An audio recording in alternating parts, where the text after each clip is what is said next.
by Senator Gatchalian.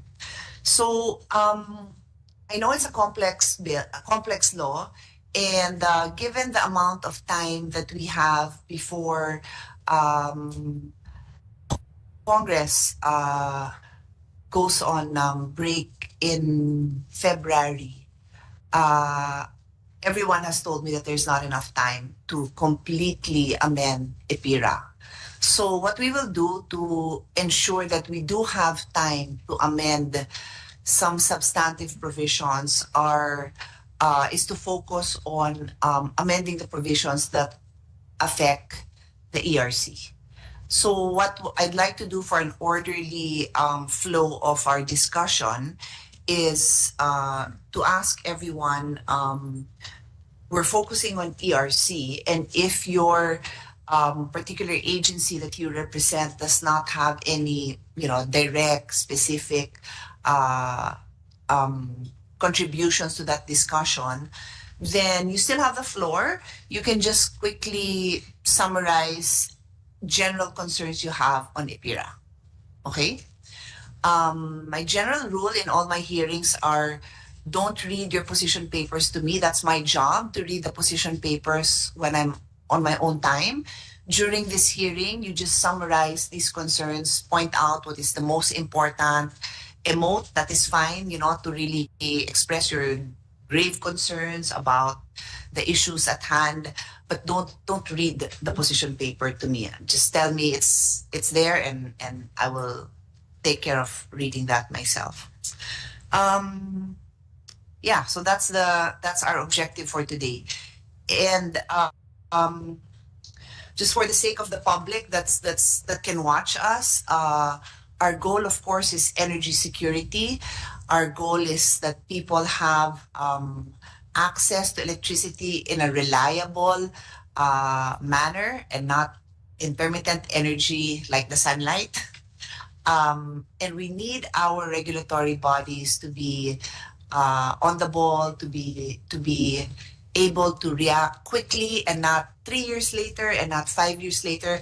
I am new to this. Most of you have been here longer than me, but I know enough to know that this contributes to the problem, that our regulatory bodies are not able to efficiently resolve pending approvals that are with them, are not able to address concerns that are being raised. So that's what our goal is in the long run. I know you have had initial hearings in the House. I have a copy of the working draft of the House. It's not officially part of the bills because it's not a bill. It's a working draft of the House. But I think most of you who are involved in that process are aware of what these are. So we're not bound by that. This is a totally separate hearing for those who are not familiar with how the Senate and House hearings go.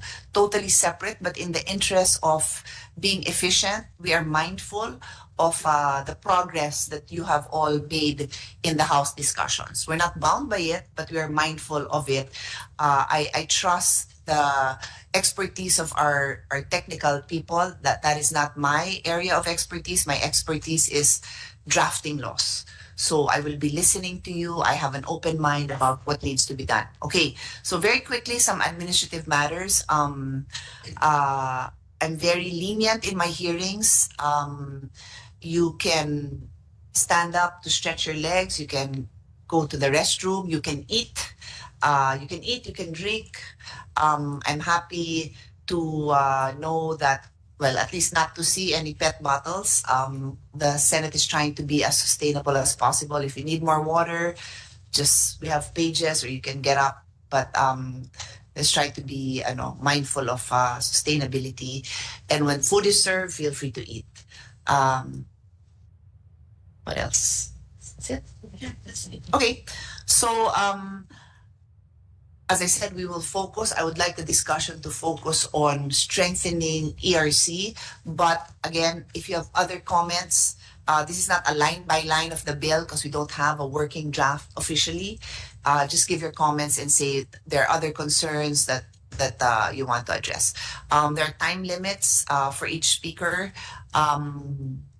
And this is not the only hearing we're going to have, so don't be uh, don't be worried that you won't be able to say everything you want to say. A lot of the discussions also happen outside of the hearing room. So this is really just officially so that your agency can make known your position on these issues. Okay, so we'll start with DOE, followed by ERC, and then NEA. So for DOE, is it you, Yusek Sharon? Okay, so you and ERC have 10 minutes each, and then everybody else has 5. And if you have nothing to say about ERC, then you can limit your statements for now, and we can proceed to discussions that focus on the ERC. Okay? Yes, The ma'am. floor to you. Thank you, Madam Chair.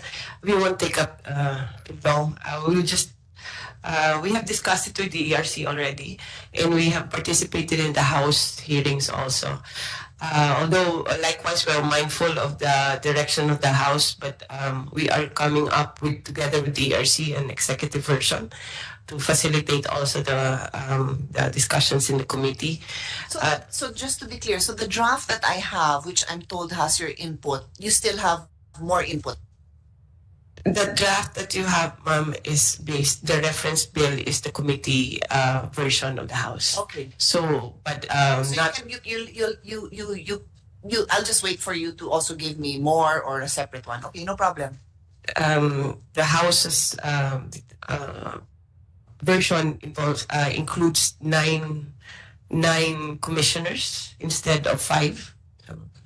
So it's going to increase, and in that sense, Madam Chair, we leave it to ERC to determine how many they want. Kasi iba yung idea ng ERC, ma'am. Yeah, sure. Okay. But with due respect to the House, we follow their version. The main input of the DOE, we leave it to ERC on the part of their organization. The main input of DOE is the use of benchmarking. Kasi the delays is it can span from few months to a decade. So to lessen the burden on the quasi-judicial function, kasi yun yung magpapahaba and mag-hearing pa, presentation of evidence, halos lahat na sinasubmit sa ERC. So one idea is to benchmark the prices, especially for power supply agreements. And then once you're in the benchmark, dapat summary hearing na lang siya. The determination lang is did they comply with the procurement process follows the principles that are established by DOE, competitive, transparent, non-discriminatory. So pag na-certify na within let me interrupt you, no? I'm mindful that compared to 10 years ago where we didn't have these live hearings for even students to watch, they might be lost because no, it's okay. I know enough to understand where you're going, but let me preface this discussion. So let's give an example. ERC, it's that ERC needs to give an approval when for example, I'm just using one example, a distribution utility, ito yung let's say electric cooperative wants to increase their rates. Correct so far, right? So they have to approve that. So that's a very typical approval that is lined up, and there's a lot, right? All lining up with ERC to get their approval to do that. So ERC, mindful of consumer welfare, will study all these documents, correct? They'll study all the documents, all the submissions, determine if there is really a necessity to increase the prices. A necessity and justification to increase. So what you're saying now is that so what I'd like you to start with is why don't you tell us what are, and I think we do have consumer groups who'll speak later on, but generally, so establish the problems, which is number one, it takes so long. Maybe you can give some examples like what are the kind of delays that are factually currently happening. What is the fastest? What is the longest? So we establish what is the problem. No? Kasi I know all of you here are so deeply involved that you can go straight to your suggestions. But let's lay the basis first so that even when I present this to my colleagues and their staff, I think a lot of them have staff here because we do have some colleagues of ours who are attending the Interparliamentary Union in Geneva, which I normally go to, but I'm not there this time, then they can also follow the discussion. So let's establish first why we want why we want to amend and why the clamor is to focus on ERC. What is not working? What can we do better? And then what are the suggestions? So yun lang, just to add to let's assume that we're talking to high school students who need to understand what we're trying to do. Okay. So rewind tayo dyan. Repeat. so ang ERC kasi siya yung nag-a-approve ng rates, no? Ng presyo ng distribution, generation, transmission, and kung anong pinabayaran nung... Okay, I want to clarify that also. Even on the Senate floor, there have been privileged speeches where iko-call out yung isang cooperative na ba't nagtaas ng presyo, ang mahal-mahal ng presyo. And just from your statement, which I unfortunately had to interrupt you, you're already pointing out that the prices are not just based on the price set by that cooperative. Establish din natin yun para naiintindihan ng tao na ano ba ang basis ng presyo na sinisingil sa inyo nung electric well for many people outside of the highly urbanized, pero minsan highly urbanized na electric cooperative din, which is another discussion, no? Let's help them understand what drives the prices. So medyo balik tayo sa like 101 talaga, yeah, or even 1. So, mangyari yun, pag tinitignan mo yung electric bill mo, naka-indicate yan dyan, naka-specify. Transmission, generation, ang dami pa niyan, pati distribution. Pag tingnan mo yung bill from Meralco, makikita niyo dyan, marami may taxes. So, lahat niyan, dumadaan yan, kasi ang protection ng consumer, consumer welfare, the one who protects that is ERC, which means as much as possible, the cheapest electricity that can approve. Yun yung mandate sa kanila. Ang least cost, ang golden rule yan. So pag nag-produce ka ng electricity, at pag ako Meralco, kailangan ko ng supplier ng electricity ko. Papasok ako niya ng power supply agreement. And the rate, yung rate yan, kung anong ang agreement niyo, approve mo na ng ERC. Pero ang nangyayari, minsan kasi sa tambak, I'm not sure how many electric co-ops, over 100, and then many private also. So, hindi lang kasi ang power supply agreements na approve. Halimbawa, bibili sila ng capital, ng equipment, no? Or any other expenses na related na may effects sa presyo ng kuryente, kailangan i-approve ng ERC yan. Marami pang, other than power supply agreements, ERC approves even ang mga yearly or annual submissions na kailangan nila, or any transactions na will affect yung presyo ng electricity. So, ERC, whenever they receive a report or even a case fina-file sa kanila, ang powers ng ERC, decision-making niya, is done through a quasi-judicial decision. Quasi-judicial means, para siyang korte, mag-file ng petition, magsasubmit ng evidence, papatawag sila sa hearing. I think most of it is public pa, parang may parang transparent siya. So, it can range, minsan yan, kasi yan mga ilang may specific days yan eh. Pero hindi kaya. Kasi kahit simple submission lang, it has to go through the whole procedure of a quasi-judicial proceeding. Pero napansin namin, based on analysis, so nangyayari, I can't speak for the co-ops or for the distribution utilities. Minsan yan, may mga applications sila na natatapos naman within the year. Minsan, 10 years, naghihintay pa sila ng approval. In fact, even ang NGCP, affected din yan. May mga submissions din sila na delay din. Ang epekto po yan, Madam Chair, halimbawa, hihingi sila ng permission ng approval ng ERC sa isang project. Pag ma-delay mo yung approval na yan, yung presyo kasi, halimbawa 2010 humingi ka ng approval, tapos madi-delay siya halimbawa 10 taon, 2020 na. Ang presyo ng project, so mas mahal na ng 2020. So affected yung presyo talaga ng consumers natin. So ang delay is costing our people kasi yung nagiging mahal din yung ating electricity.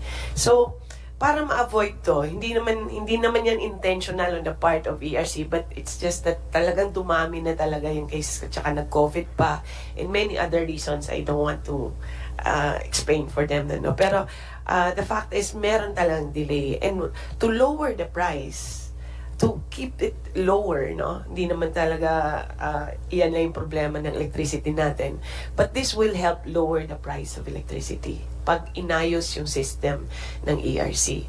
So, ang napansin namin sa ERC, marami silang hinahandle na quasi-judicial.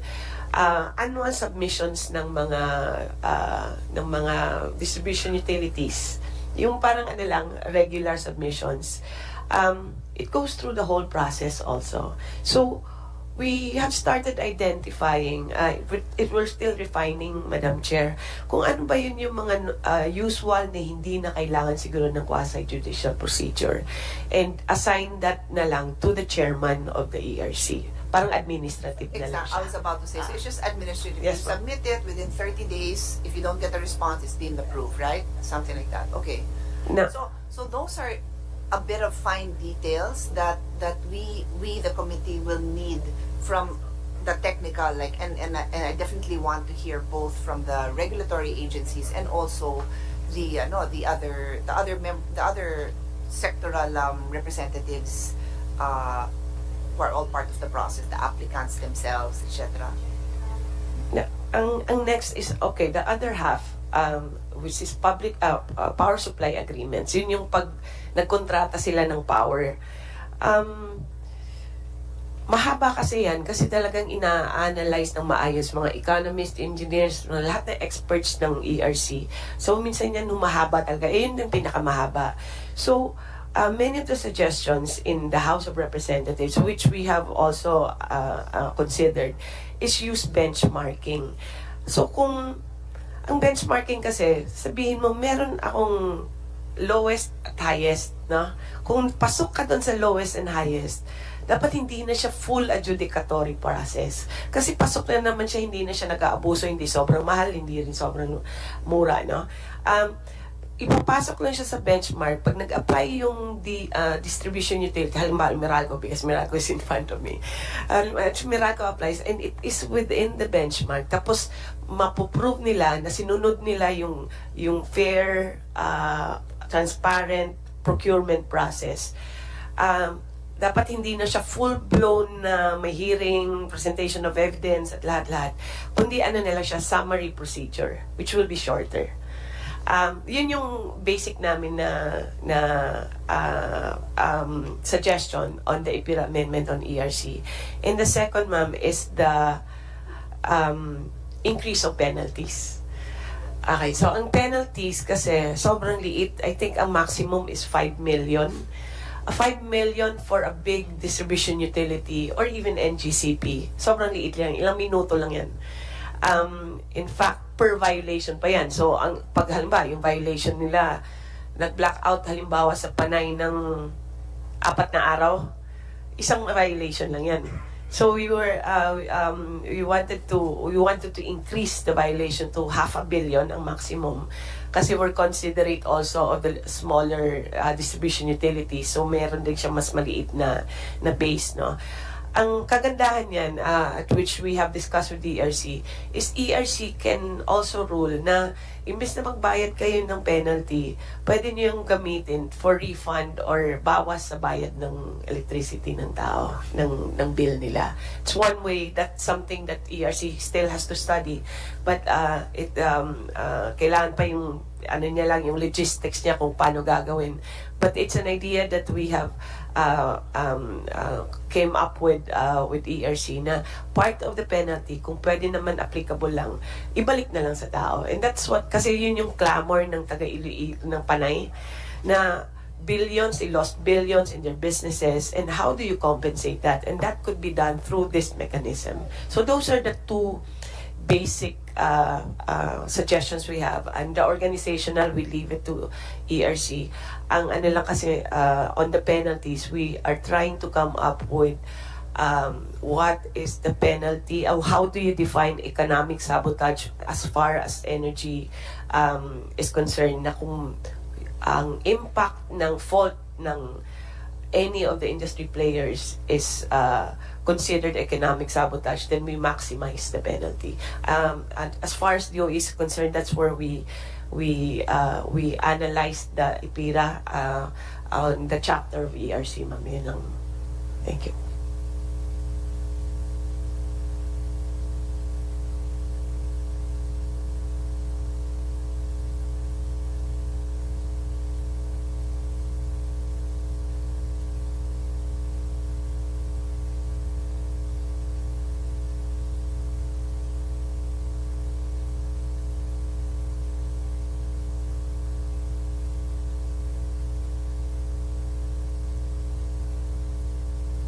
I was just discussing with my team what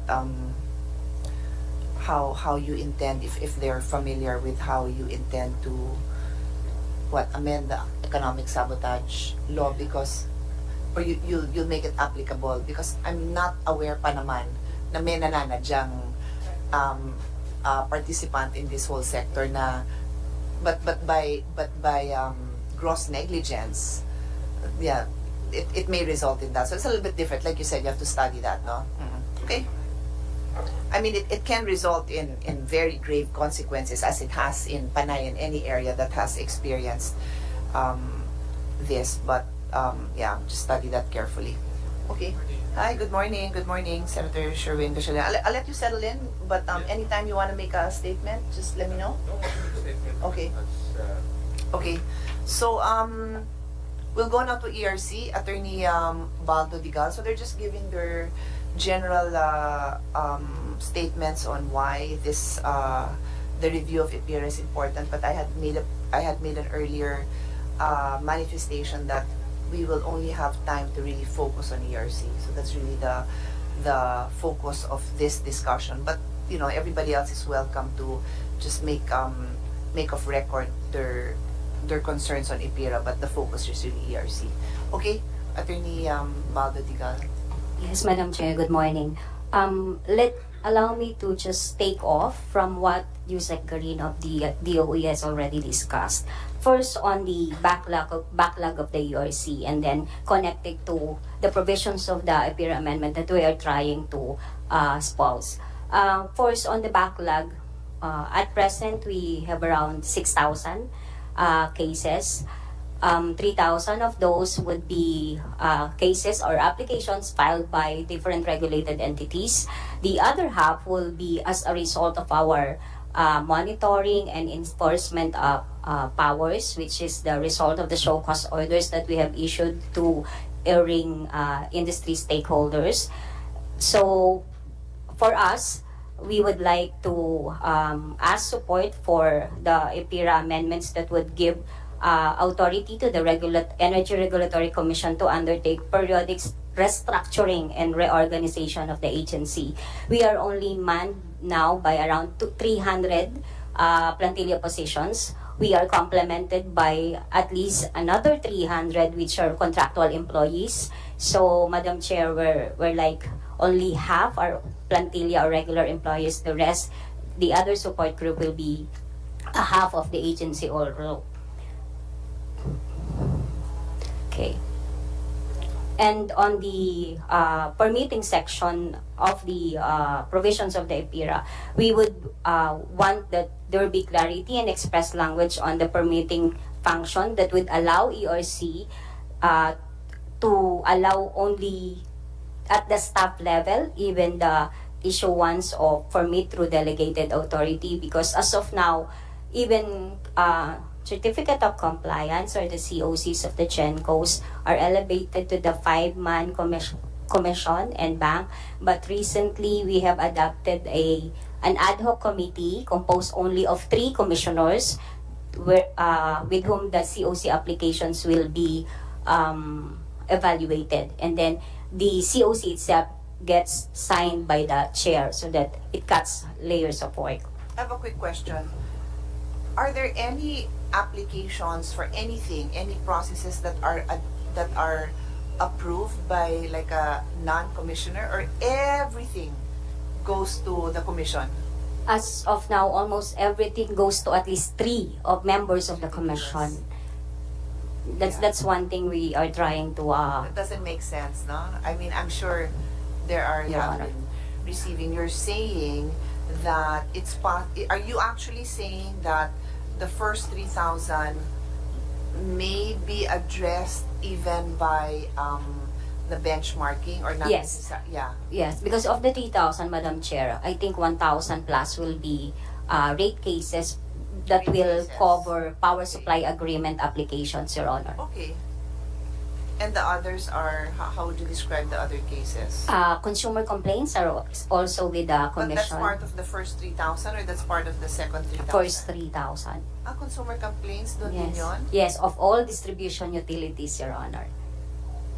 So, these are like overcharging, mga ganon. Yes, and service complaints, Your Honor. That goes to the commission pa? Yes, as long as a consumer files a. But what we have done recently for consumer complaints is to create Parang another. sinabi na yung DTI, which also receives a lot of complaints, and I'm happy to note that they're quite empowered. I've received good feedback compared to like 10 years ago na no action. Parang mo sinabing lahat yun pupunta sa DTI secretary. Yeah. But as of now, Madam Chair, what we did is to assign one commissioner, at least for a certain threshold of consumer complaints, because it involves sometimes small amounts, but sometimes also big amounts. We have around 618 consumer complaints. Okay, sige. Just give me a breakdown of all these cases, no, the categories. Okay, thank you. Yes, Madam Chair. And then on the another amendment that we would seek support is giving ERC limited fiscal autonomy. This will allow the Commission to retain a portion of its income for certain purposes such as capital outlay, training and innovation initiatives, all of which are aimed at ensuring agility of the regulator in regulating a dynamic and evolving industry. We lose our staff to the industry that we regulate because they offer better salaries and benefits, Your Honor. And also, we are exempted from the salary standardization law. However, we are not able to fully at least take advantage of the EPIRA provision that allows us to annually submit adjusted rates or salary compensation levels for our staff. We were not able to enjoy the annual adjustment, Your Honor.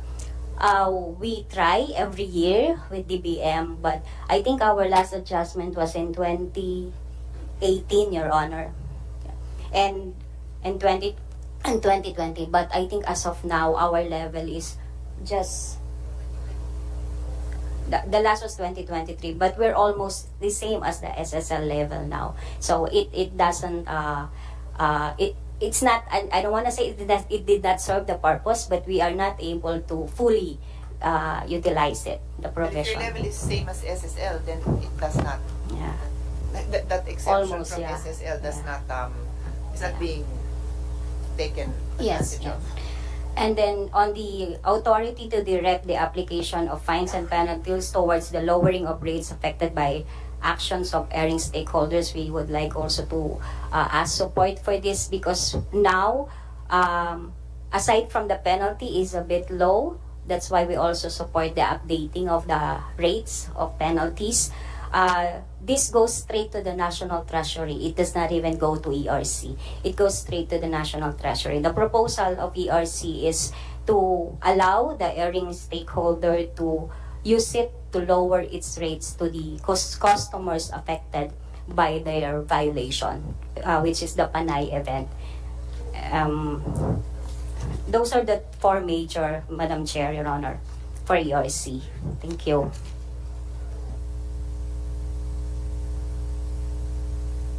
Thank you for that. Our next speaker will be from the National Electrification Administration, and it's Attorney Rosero Lee.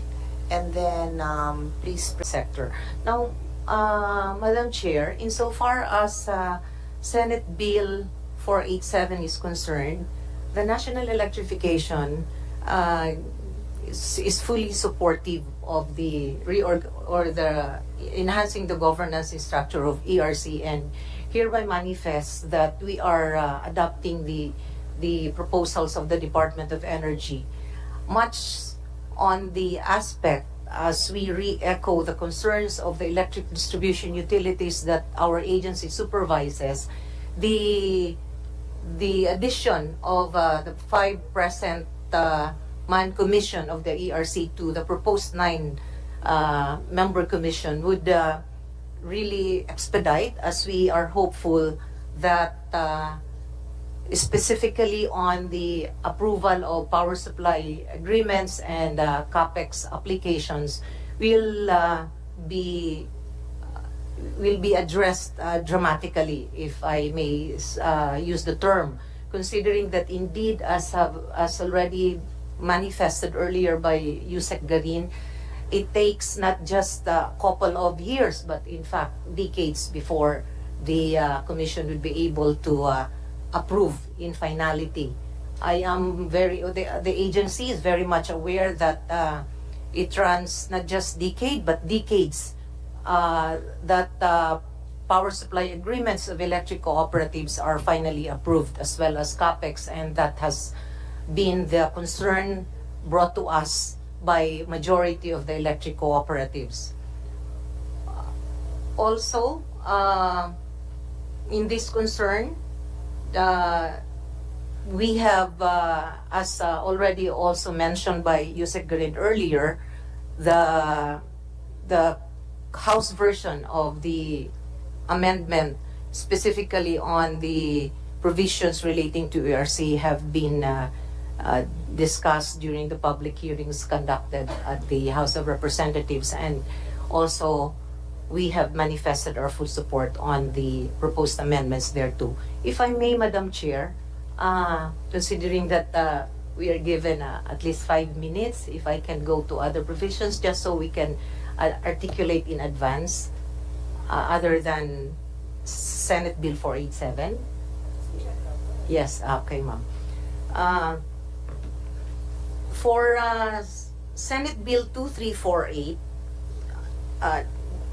just the particular specific provisions that NEA are have concerns, we are looking at Section 57, the proposed amendment on Section 57, and the proposed amendment on Section 60 under Senate Bill 2348. The proposed amendment on Section 57 is specifically on the conversion of electric cooperatives. If I may just inform the Honorable Committee that while here the wordings of the original as worded in the present IPIRA, the electric cooperatives are hereby given the option to convert into either stock cooperative under the Cooperatives Development Act or stock corporation under the revised Corporation Code.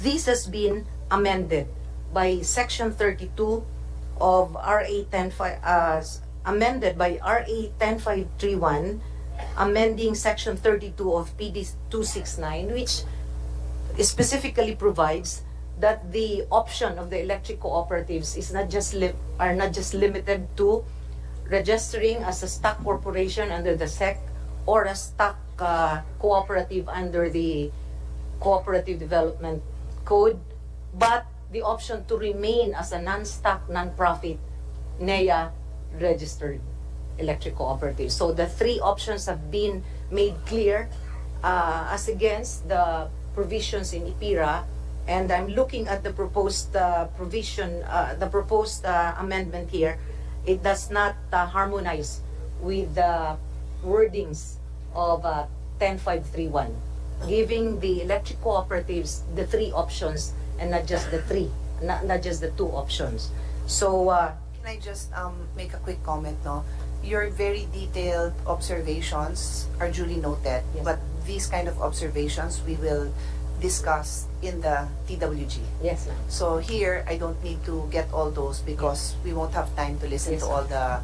But in general, when you just say, you know, there are provisions here that are contradictory to current the current law, that's good enough for us. No, and then you can submit your position paper for the detail because we don't even have a working draft yet. Yes, So- ma'am. I'm just taking up, I'm just trying to take the chance on of Yeah. my 5 minutes. But it won't be duly. I mean, it's noted, but now's not the time for us Oh, yes, to ma'am. go through each line. So So we will just be doing Yeah. that. Well, in general, ma'am, we will be submitting our position paper considering that the particular concern of the National Electrification Administration are the proposed amendments under Senate Bill 2348, which points out several provisions in the EPIRA. And we will just be pointing at one by one. Now, for purposes of the ERC, we are, again, as I have already stated earlier, we are in full support, especially on the objective that all the applications of the electric cooperatives will be speed up at the present rate So it that's is going. that's the general statement that the Yes. committee wanted to hear, no? Yes. And what I don't mind giving you free time to do is if you wanted to share one or two examples again, so that the general public will understand. Like, do you have examples to share with us na nag-apply ng ganito? I was really actually going to tell you, Sec Sharon, na let's let Nea elaborate on the general observations that she was already saying. And I know some because of discussions that we've had with Nea, but now's the time to share that, no, na yung nag-apply ng ganito, manabot ng 5 taon, nag-triple na yung presyo. Hindi, you know, are you prepared to share some of those? Because that is what people need to understand, an acknowledgement of the issues, and then I will ask ERC, do you agree? Is it correct? Or it's correct. So, nagsasuffer yung mga cooperatives natin, hindi sila makapag-deliver ng maayos na serbisyo dahil na pwede sigurong ayusin pa, maigaganda pa natin kung if we can restructure ERC. That's what I need to get out of this hearing. Yeah. Thank you, Madam Chair. Well, what has been brought to the National Electrification Agency is the general sentiment of the majority of the electric cooperatives whose specifically applications for power supply agreements, approval of power supply agreements, and approval of capital expenditures have been with the ERC in several years. Although I do not have the details of the specific or the individual electric cooperatives as to when those PSA had been submitted or filed with the ERC, as well as the CAPEX applications, but we can provide a detailed info on that. Okay. So this Yes. is what I want to hear, everyone, no? And you're all more experts. You definitely have been around longer than I have. But this is what we need to put on record so people understand. You have a power supply agreement that locks in a certain price for, let's say, the electric cooperative or for any other distribution utility over a period of time. And that is roughly, what, 20 years? 15, 20 years? Okay. If they don't have that, then they will have to buy on the market, which tends to, not always, but may tend to be more expensive. Am I correct? So that's what you have to explain. So para alam ng tao na, kaya pala, so itong power supply agreement, pag hindi yan napirmahan, hindi yan na-approve, then yung nagsusupply ng kuryente sa akin, sa bahay ko, bibili siya dun sa ibang market na malaki ang chance na mas mahal. So mas nagiging mahal. Tama ba? So I think that's the discussion that we need to have. Kasi I already understand it, but the public doesn't understand it. So what's the purpose of this hearing? Maintindihan nila why we're spending time on this. So I need you, and because you're experts, I need you to tone it down a little bit so people can understand. Then we go into the the very heart of it, no? So, and I also remind when we're having hearings that let's try not to use acronyms, because not only may the chair not know it, thankfully I know what PSA means, but the public doesn't know it. So let's try to help people understand what our hearings are all about. Okay? So am I correct? You can add to what I said. Yes. You can change what I Yes, said. thank you, Madam Chair. As I have mentioned earlier, the power supply agreements, well, when an electric distribution utility enters into a power supply agreement with a generation company, then it has to go through the process of filing it with the ERC, and then meanwhile the ERC, if it cannot give immediately its final approval, it issues a PA, or the provisional authority. So the provisional authority actually, because of probably the lack of manpower of the ERC, which is now being addressed through the proposed amendment, as well as the composition of the commission, then it really takes time for them to issue the final approval. So Provisional authority is issued how soon? Under the law, Madam Chair, Your Honors, the provisional authority could be granted 30 days from filing, the earliest, and until the 75th day from filing. So that is SOP. Between the 30th and 75th day, there is going to be a provisional authority. Yes, Madam Chair, Your Honor. So all the time, not even more often than not, all the time, there will be a response, not later. There will be authority granted not later than 75 days if it's not rejected. Is that correct? Even if rejected, within the 75th day, we need to inform Okay, so them. within the not later than 75 days, you will either reject or give a provisional authority. Yes, Okay. Madam Chair. So what is now the danger when it is so then these distribution utilities cooperatives will be now working with a provisional authority. And how does that affect the consumer when they only have a provisional authority? The consumers will be supplied because the contract will be implemented. The problem with the provisional authority is on the part of the investor sometimes, because it's a provisional authority. They don't know the final rate yet, whether we will grant what they applied for or whether we will reduce it, because we cannot give them more than what they paid for. We will only be able to give them up to the amount that they paid for. Madam Chair, if I can make one more example with regard to the provisional authority. Let's say that a certain plant borrows money for it to put up the plant. Sometimes the bank will require them, you get a provisional authority first from the commission before I lend you money. Okay, that's a very important thing for people to understand, because it's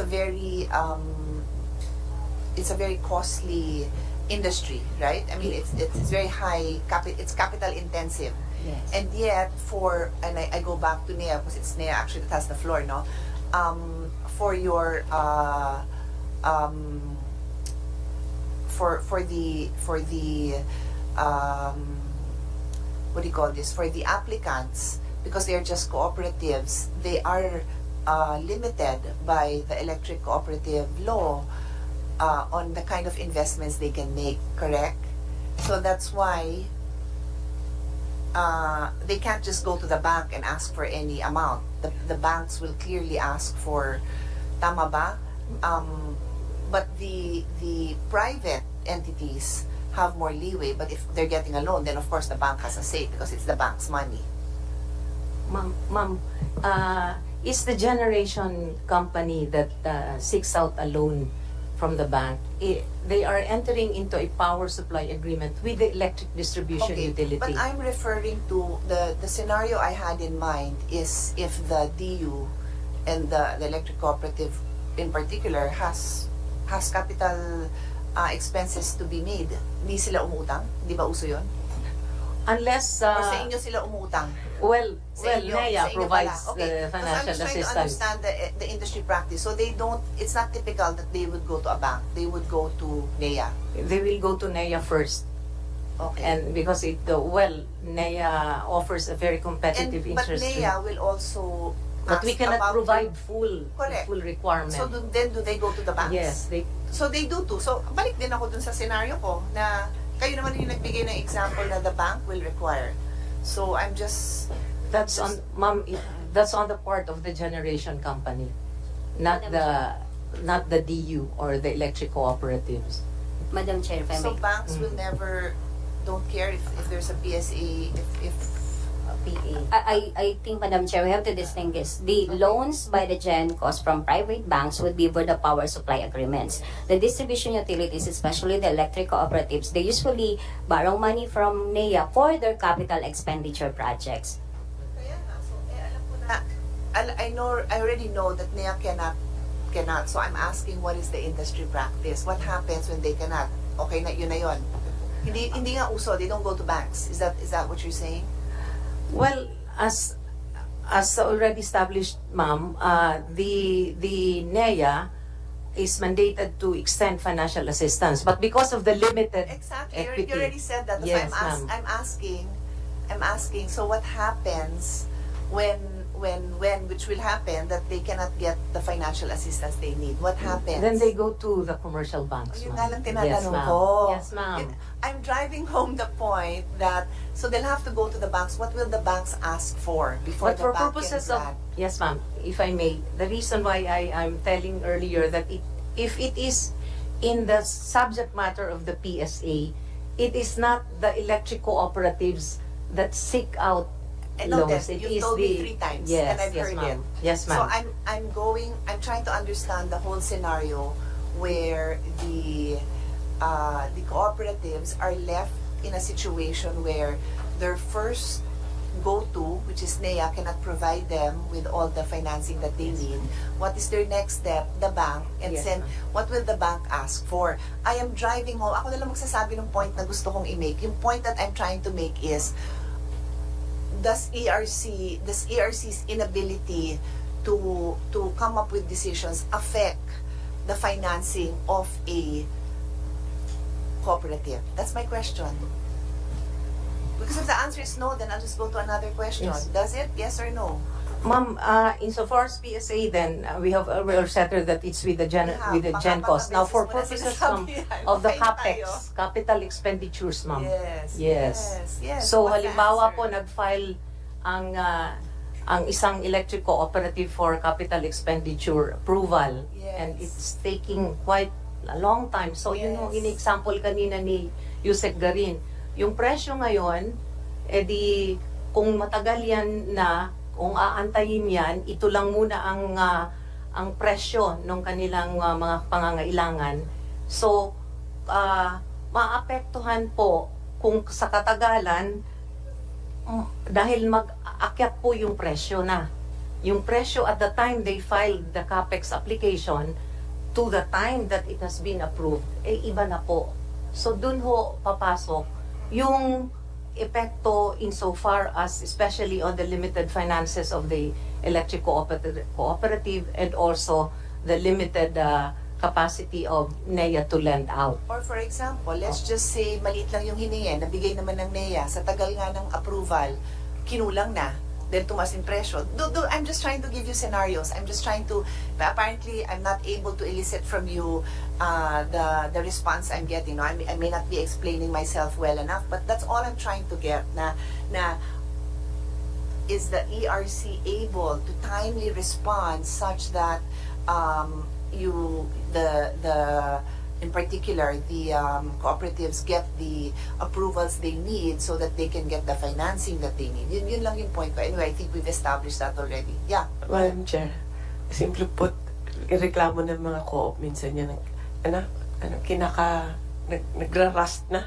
Kinakalawang na. Kinakalawang na, hindi pa na-approve. What I'm trying to understand here, I need you to give me scenarios that will help the committee justify the changes you will make, which will also require DBM approval. When you say, I need more technical people, I want to put in place more director-level technical people so it doesn't have to go to commission, I need to understand what are these scenarios. That's why I'm asking these kind of questions. Okay? Yun nga, yung kinakalawang na, oo, okay, sige. Maybe later on, because I have a couple of examples in my head, but I think we can move on for now. But at a later point, I'll ask those questions to again help me understand, because when ERC asks for periodic structuring, I don't even know if there's such a thing. May ganun ba? I've not heard of periodic. We pass a law changing the structure, giving more positions, and there's a little bit of leeway to fill in positions, obviously, but it's not really a restructuring. No, once we approve a structure, that's the structure. So anyway, you can elaborate on your requests later on. Those are the details naman. Okay. Anything that you want to add, Attorney Lee? For now, ma'am, that's really the main reason on why we are supporting Sige. the Maybe restructuring. what you can do is you can submit to us summaries of issues brought to your attention, which I'm very sure you are all, NEA is very knowledgeable of about exact kasi siguro sa inyo it's so normal to hear this, no? But that needs to be submitted to the committee. So when we have debates, we can explain why we are making these kind of changes. So you can submit that na lang. We will do that, Madam Chair. Thank you. Thank you. So let's go now to PEMC, Attorney Nidea. Good morning, Madam Chair. Good afternoon, Madam Chair. Good afternoon to my colleagues and everybody in the room.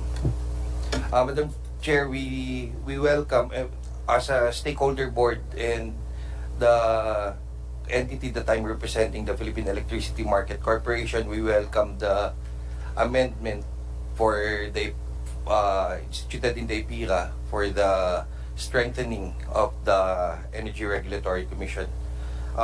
We welcome this development because it's really high time to have a very efficient regulatory entity, Madam Chair, considering that there are issues that need to be resolved insofar as conflicts of position between the ERC as the rate fixing body and the Department of Energy as the policy making body. Okay, because due to that conflict, Madam Chair, we are faced with the legal question, Madam Chair, of whether the WESM has to be operated by an independent market operator and a governance arm, because right now the DOE is already recognized and has set the policy for the WESM to have two entity, Madam Chair. But again, that is the first legal issue that we are faced with.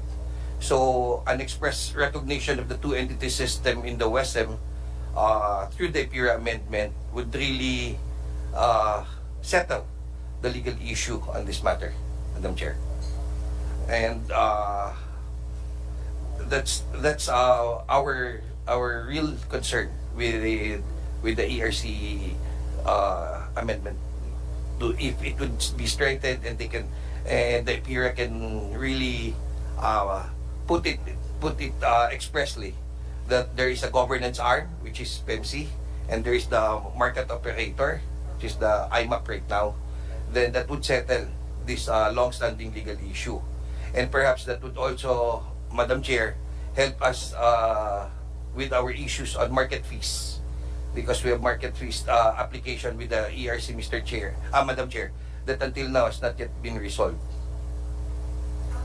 Because of delay or not resolved because of jurisdictional issues? What?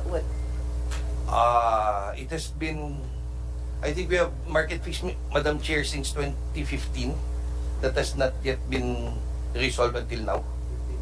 2018, Madam Chair, that has not yet been resolved until now. And again, in the issuance of those resolution, what is being reiterated by ERC is always that there's only one entity. The recognition of only a single entity, Madam Chair. And that is contrary, Madam Chair, to a Supreme Court decision already, which was secured by IMAP. Okay. So there's a Supreme Court decision, and yet the ERC market fees resolution, Madam Chair, has still limited it on their position. They've been consistent with their position, Madam Chair, of a single entity instead of two entities, Madam Chair.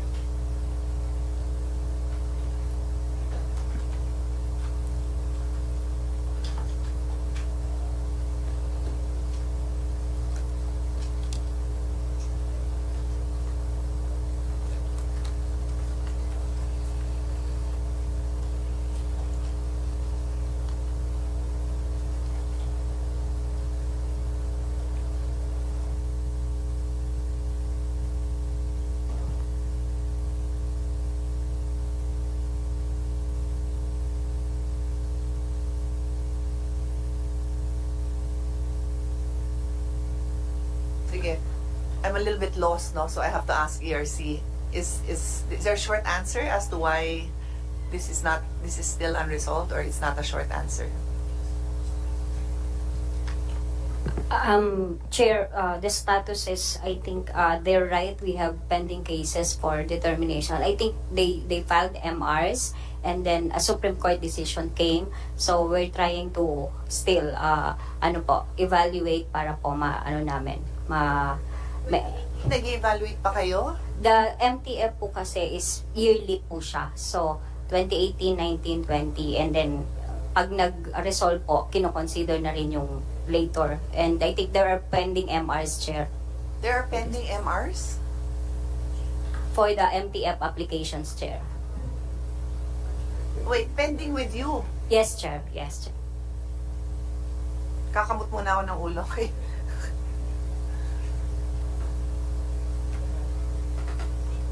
Off the record muna, okay? Off the record. Because I'm not that familiar, admittedly, I'm not an expert. I don't understand what is to be implemented and what is not being implemented. What is... Madam Chair, for an ongoing concern like an entity like PEMC, Madam Chair, Hindi pa nila nire-recognize na the Supreme Court said there are two entities that have to be recognized. Is that what you're saying? They have not? Yes, Madam They have Chair, not, because okay. they were IMAP filed for mandamus, Madam Yeah. Chair, and one of the elements of mandamus is right. So that recognition of having a right has been granted to IMAP already. So technically, there are two entities in the WESM, running the WESM, the market operator, and the governance arm, which is PEMC. Yes. But in the ERC resolution, the last ERC resolution on market fees, they tend to consider only one entity. Kumbaga, off the record naman to, pagkasyahin namin yung pera namin, kaming dalawa, pagkasyahin namin doon sa grinant nila. Got it. So, Okay. paano naman kami makakakaroon po ng quality of people to retain, quality of services to do, if sakal na sakal ho yung budget namin. Okay. So that is one of the reason of our proposal in the lower house, Madam Chair, if it would be possible to put in the EPIRA a provision where our market fees will not be less than 1 centavo per kilowatt, and then the same be reviewed every 3 or 5 years based on consumer price index. Okay. Madam Chair. Okay. Oh no, like I said, I have to be we have to be disciplined in the issues that we take up, but I don't mind that you bring up any EPIRA related issue, because the hearing does include that, but the focus will be ERC. So you have made also your main comment for that, which is the rule-making power, and then you just mentioned now itong proposal nyo sa House. So I'll repeat, kung ano man yung proposal nyo sa House na gusto nyo dito, you have to submit it separately here, because we look at the proposals that you submit directly to us, no? Thank you. Okay. Yes, Sige. Madam Chair, we will Thank you. submit. Okay. So, let's go now to Independent Electricity Market Operator, Attorney Nethercott. Yes. Good afternoon, Madam Chairperson. Good afternoon also to Senator Gatchalian.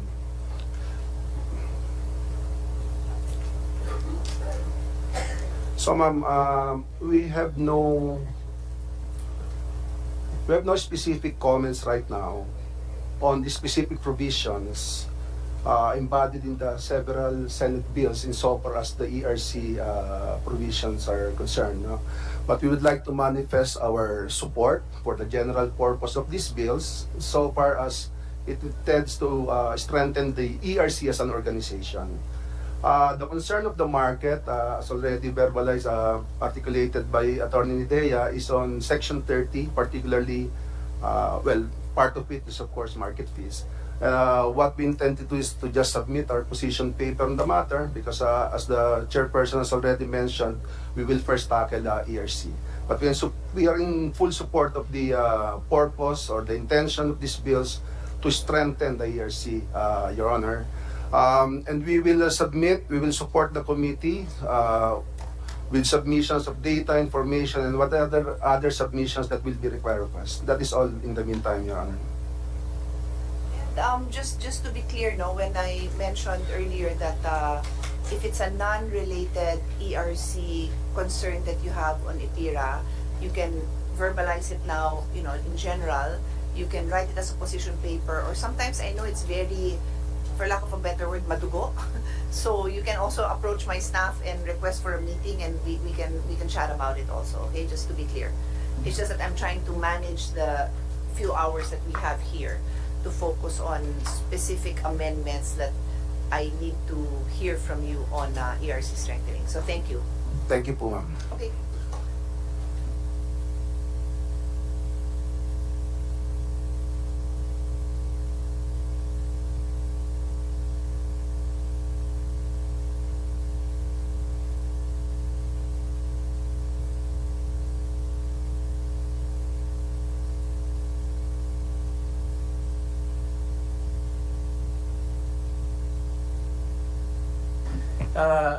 On the topic of si Attorney Nidea, I remember may Supreme Court ruling na yan, di ba? Yung decoupling ng governance and ng operation. Yes, Senator. And how come ERC is not, I remember you applied for rates, no? And the issue there before was ERC is not recognizing that two entities, no? But that has been long settled. The decision is on appeal. That decision. ERC filed an appeal. So ERC filed an appeal with the Supreme Court. So it's not yet final. May I answer, Senator Gatchalian, please? Your Honor, the Supreme Court has already ruled on the motion for reconsideration. That case has already become final. No? There's already an entry of judgment. In that case, the Supreme Court actually upheld the policy direction of the DOE insofar as it mandated the transition, no, from the then PEMC to an independent market operator and the maintenance of a governance arm. So basically allowing for the two entity setup in the WSM at present. Now, the ERC, the last ruling of the ERC insofar as market fees is concerned is for the year 2018. That decision by the ERC is under reconsideration. We filed a motion for consideration. Actually, PEMC at that time was the applicant. What is pending right now are market fees decisions for 2019, 20, 21, 22, 23, and 24. But in fairness to the ERC, for the year 2023, they have impliedly allowed for the two entity setup to proceed in the WSM. But unfortunately, as of this time, the market fee level is still insufficient, no, for the proper maintenance of the market. The 2024 application we heard is already under consideration and might be issued before the end of the year, so we're looking forward that it will approve, at least on a provisional, through a provisional authority, an approved level so that the market can proceed funding its operations, Mr. Chairman. So the short answer to your question is the ERC still resisting the Supreme Court decision. The short answer is yes, because the last ruling that they issued, no, prior to 2023 provisional authority is that they're recognizing one entity and the WSM should only be operated by one entity. And it is contrary to what the Supreme Court has already decided on.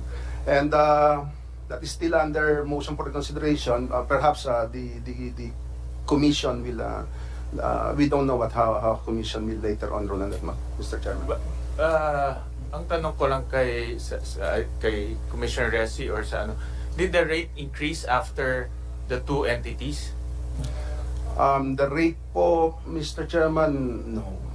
Actually, Is it the same rate is divided into two, or now there's an increase in rate because there's two entities? there were years that it actually went down, Your Honors. Despite the two entities. Yes. For the year 2023, they allowed the provisional authority a level of around 648, if I'm not mistaken, Your Honors. That increase actually as compared to years 2017. No, because it was an approval for 2017 and 2018, but it was applied actually for the years 22 and 23, and the level set for those years was 400 something million, 420 million. I may be mistaken on the exact figure, but it's around 400 million, Your Honors, for two entities. So that was the budget of the market for the years 22 and 23. 2022 and 2023. Just to be honest about it, this is personal. My fear before, when you split into two, the rates will go up because now you have to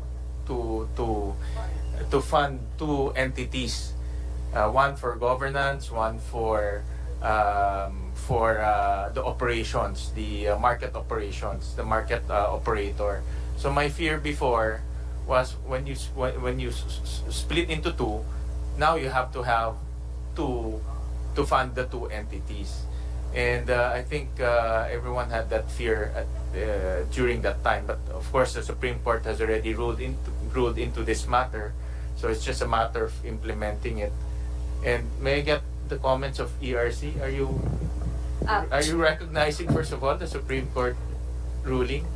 Yes, Chair, and of course, we would like to take exception to that comment that we're resisting the Supreme Court decision. I think we are just trying to untangle the issues that have become so messed up because of the years that were involved. That's why we're still in the stage where we cannot have a final one. But as Dave said, we have tried to provide them with the budget every year of what they need. And sometimes we try to pick out items that they say they need to spend on, that we know is required in operating the market, and take it out individually and approve it. And we shared the observation that the fear was two entities would result to higher rates. That's why when we evaluated their application, even if with two entities, what we did was to take out those that we deem as redundancy, like two positions functioning one for one item. We try to take it out, but we're not resisting the Supreme Court decision. We're trying to find a way on how to implement it smoothly so that we can have a proper transition to a current market transaction fees after we have settled those pending 2018 to 2023. Thank you. When this was being discussed, I remember making a comparison to the Philippine Stock Exchange. In fact, the Philippine Stock Exchange has only one entity, the Philippine Stock Exchange. No? Both governance and both operating the market itself. So I was asking myself, why do we need two entities for the electric power market? But that's already water under the bridge. No, so rule na yung Supreme Court. And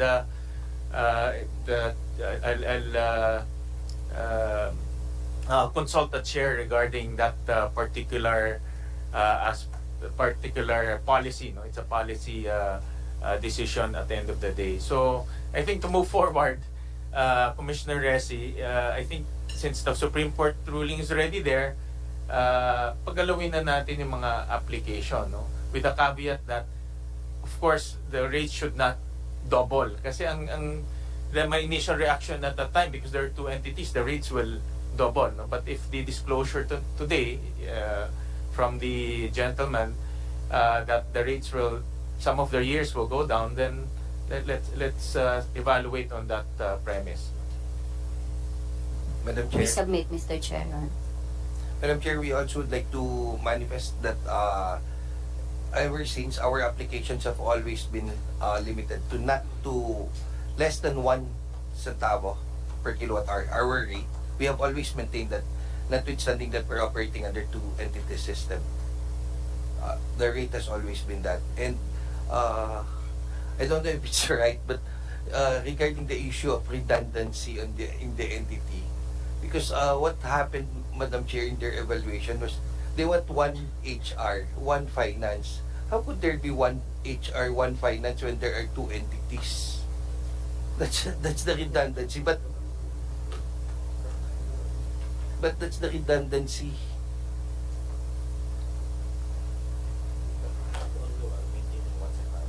But we have maintained, Madam Chair, the rate, our rate really. We haven't breached the 1 centavo rate.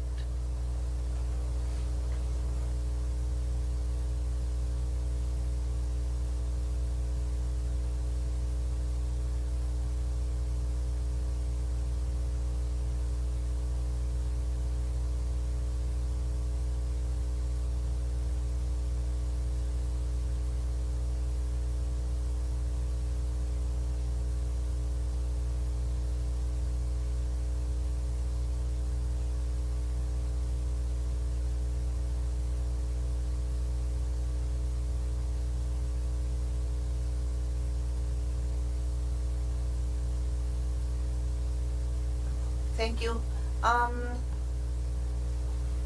Let's go now to Philippine Competition Commission. Attorney Tanate. Good afternoon, Madam Chair, and to Senator Gatchalian, and to everyone. So, first of all, Madam Chair, we support the measure to amend the IPIRA, or the improvement of IPIRA. But just to put forward our main comment on this measure, while the IPIRA, Madam Chair, is specific to electric power industry, it is our position that cases related to competition must remain under the Philippine Competition Commission. It may be noted, Madam Chair, that under the Philippine Competition Act, the PCC has the primary and original jurisdiction in the implementation of and enforcement of the Philippine Competition Act.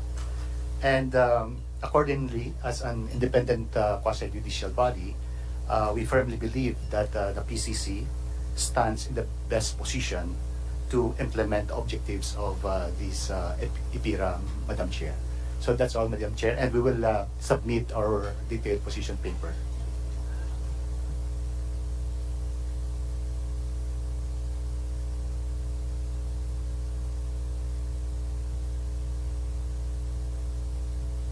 Madam Chair, if I can, but may sort of, there's no AMOA, no, between the ERC and the PCC insofar as handling of competition-related cases.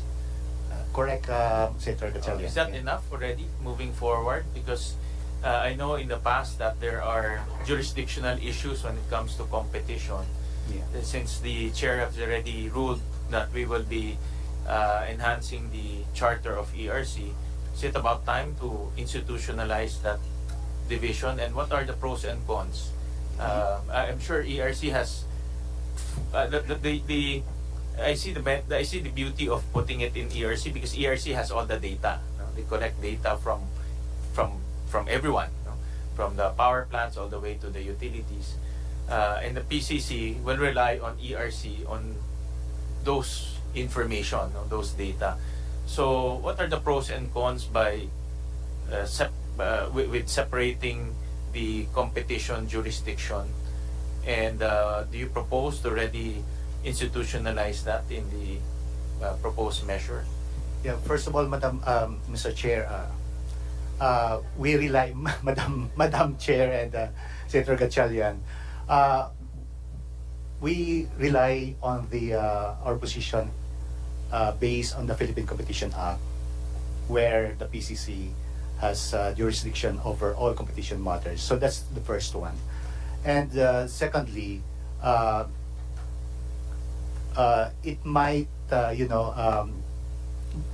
carving out that authority from the Philippine Competition Commission might weaken the PCC.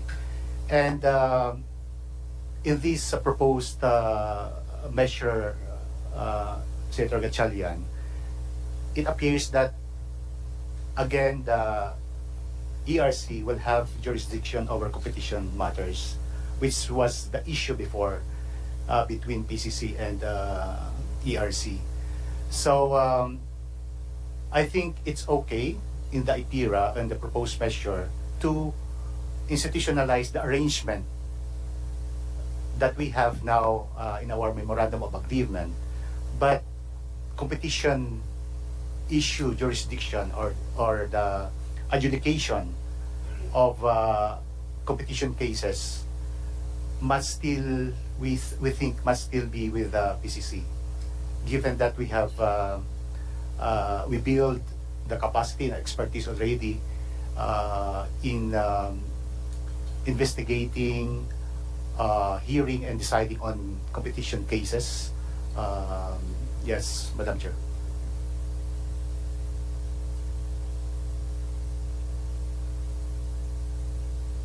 Thank you. Very interesting intervention. So it's also something that I think may be relevant to our priorities, because what we really want to come out of this hearing, and I repeat, it's not the only hearing, but like when you hear the other resource persons, when you hear our reactions, you can, well, raise your hand. We still have time. You know, I can hear some other views, but you can also put it in a position paper. You can talk to our staff about it. But the goal really is to have very clear jurisdictional limitations for ERC here. I mean, expand whatever scope of powers they have, but also very clearly define it. So your intervention is quite interesting to me.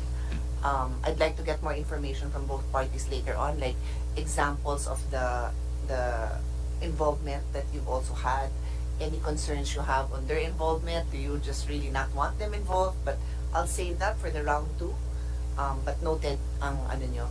If I may add, the ERC can always investigate, but if they find any competition issue, they can refer to the PCC, which is consistent with the Philippine Competition Act, because the trigger of our investigation are three types now. So referral from the regulatory sector agencies, and then based on verified complaints by anyone, even the players, and motu proprio. So those are the 3 triggers. So to be consistent with the Philippine Competition Act, they can always refer the cases. I guess that is the question. They can, but should they? Will they? Do they want to? So sana ma-clarify natin yun, di ba? I think the legislative intent would be very important, and your input would be all valid, including all the other players in the industry. Okay, thank you. So let's go now to Philippine Independent Power Producers Association, Attorney Monteribano, and then please be ready after that, Reza. Thank you.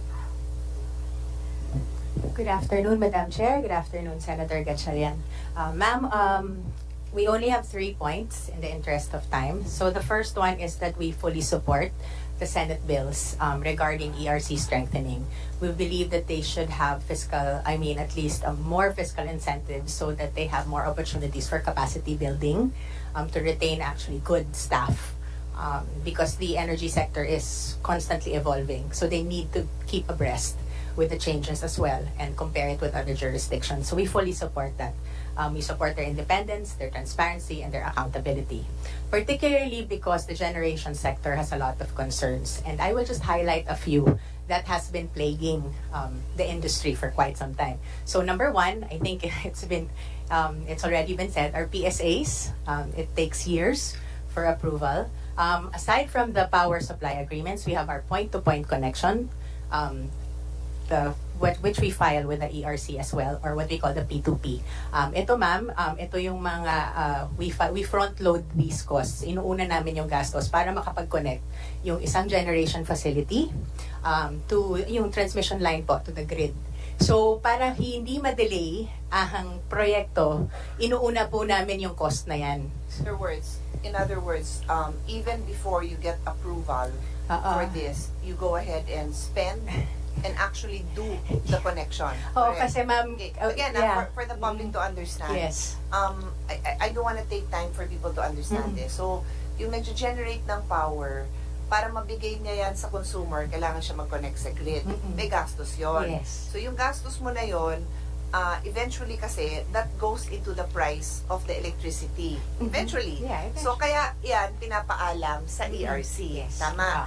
Ngayon, si ERC, dahil alam niyong matatagalan ng pag-decide, kahit wala pa siyang approval, gagastusan niyo na yon. That's what you're saying. Alam ni Direk, alam ni Asek Mario No, yan. I'm Yes, ma'am. explaining this so that, like I said, a high Maintindihan. school student can understand this. So, ikakabit nyo yung generating company generation company will connect to the grid. May gastos na yon. And then, ano yun, mabibigyan ng provisional authority within 75 days? Iba yung point-to-point. Iba yun. Yung point-to-point, hindi kasama din sa iba, 75. iba yung point-to-point connection, ma'am. Kasi Okay. normally, kina-consider pa yan at the end of, i-evaluate pa yan kung considered siya as a transmission asset na ipapasa po yan or a connection asset. So, medyo madugo po yan. Pero yun lang, nilalabas ko lang dyan No, for, it's yeah. okay. And I want to understand. So if there's no provisional authority, in the meantime, Nakaano po yan, ma'am. Meron po kaming nire-report. Depende po yan sa mga kasi generation company when they apply with the ERC. Yeah. Pinapaalam naman po yan, ma'am, yung progress ng point-to-point connection kasi minsan matagal po yung schedule ng hearing. Minsan po may mga technical papers pa na dapat madami pang tanong. So, I think si Comresi can, yeah. Madam Chair, Mr. Senator, I think for P2P, what we did initially is we subjected it to summary proceedings so that it would not have to take the entire a year for us to complete the hearings and then we can give the authority. Secondly po, P2P is now under EVOS. So we have 270 days within which to resolve the application. Hopefully, we only have 2 P2P applications as of now under the EVOS portal. Wala pa naman pong nag-expire. We're trying to meet the 270 po. So, meron naman pong ano ngayon sa P2P. May improvements naman po on the resolution. So, ma'am, hopeful kami dahil may EVOS and malaki po yung tulong. Pero syempre, we talk from, we're basing it from experience. Yung may mga pending po na P2P hanggang ngayon, may mga ganun po. So, talagang matagal ho. So, that's one. And then, meron po kaming mga grid code issues na hindi po rin nare-resolve kasi wala po tayong grid management committee din. So, matagal din pong nakatenga rin yan. So, that's one. And then, to my second point, so we support the ERC. Yes, ma'am. Second point. This grid Management committee po. management committee doesn't exist. As of now, I think 2018 po siya nung mawala.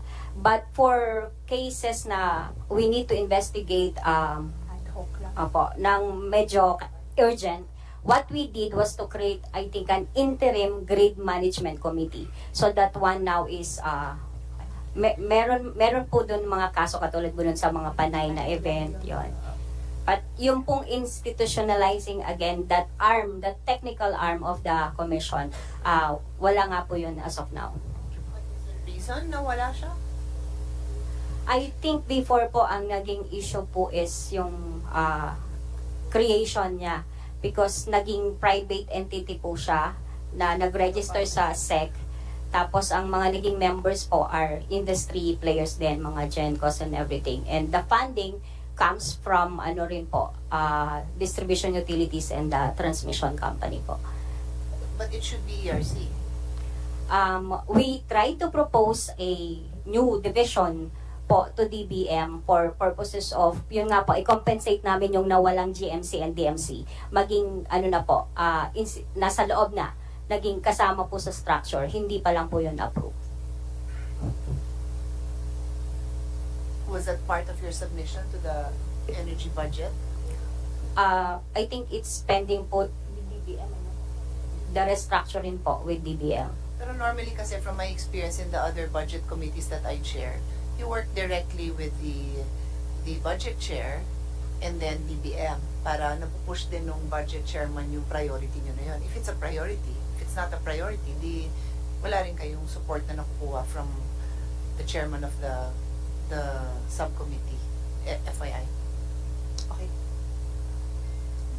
Yeah, just to also expound a little bit further, ma'am. Yun nga, yung sa Grid Management Committee po, there is an interim but it only has limited scope in terms of investigating yung Panay issue, etc.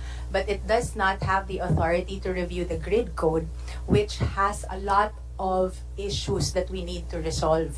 Particularly dun sa names ng ancillary services. Meron kasi yung 2016 grid code po, iba po yung terms, pero ang ginagamit po natin iba rin ngayon. So madami po siyang, alam po yun ni Asek Mario at ng mga engineer dito, madami po siyang kailangan talagang suyurin at tignan ng maayos. Pati po yung mga frequency, lahat po yan.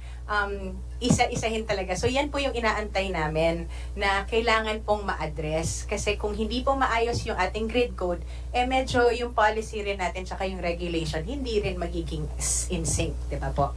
So, yun po, one of the things that I think is under the ERC purview. Number two, our number 2 point, most especially, is the public offer requirement. This has been pending since forever, and I think Senator Gatchalian fully knows about it, to the extent that it needed a bill. We maintain our position that the ERC can actually interpret this. However, yeah, we have submitted also to the Joint Commission, Joint Congressional Energy Commission, ma'am, for its opinion on the public offer requirement. Yeah, it's very important, ma'am, because this affects also our permitting, our COC, and we cannot, just continue doing the provisional permits. So those things need to be addressed ASAP because it has been years, and we even took time to explain to a lot of administrations already how the energy business works and how the parent company works, how layering works, how business units and how developers work. So if there could be at least a resolution on this item, so our permitting will not be affected, and we would greatly appreciate it, ma'am. Third and lastly, we have some concerns also on Senate Bill 1612, which proposes the government's return to the power generation. We want to go back to the mandate of the EPIRA, which was passed to privatize the generation sector. So we all know that construction of power plants is very capital intensive, and we would like government efforts to focus on better policy building, and also better regulations and investment opportunities for the generation. There, ma'am. Oh, sorry. One more thing with regard to ERC, ma'am, and PSAs. We would like to see, and actually we maintain our position and support to the DOE, that the CSP policy is already good enough. As long as it is proven that all the participants in that CSP complied with the guidelines of the DOE, then obviously the mandate of the ERC is to just take a look if we fully complied with the CSP. To benchmark, I was alarmed earlier. Benchmarking is also very tricky because it depends on the technology of the power plant and the risk profile of the DU. So in that respect, maybe we can just discuss it, and we always work with the DOE anyway, but we fully support the CSP policy of the DOE, and we believe that that is already a good enough policy. It just gets tangled with the approval because it's sometimes not honored or sometimes slashed, or the CSP. Yes, if you examine it to the very detail, we get it. Yes, but the reason why the DOE is there because there's already a policy guideline, and if you comply with it and the mandate of the DOE, then ERC approval should already be ministerial in function, because they're supposed to work together, your regulator and your policy maker. So that's it, ma'am. Thank you.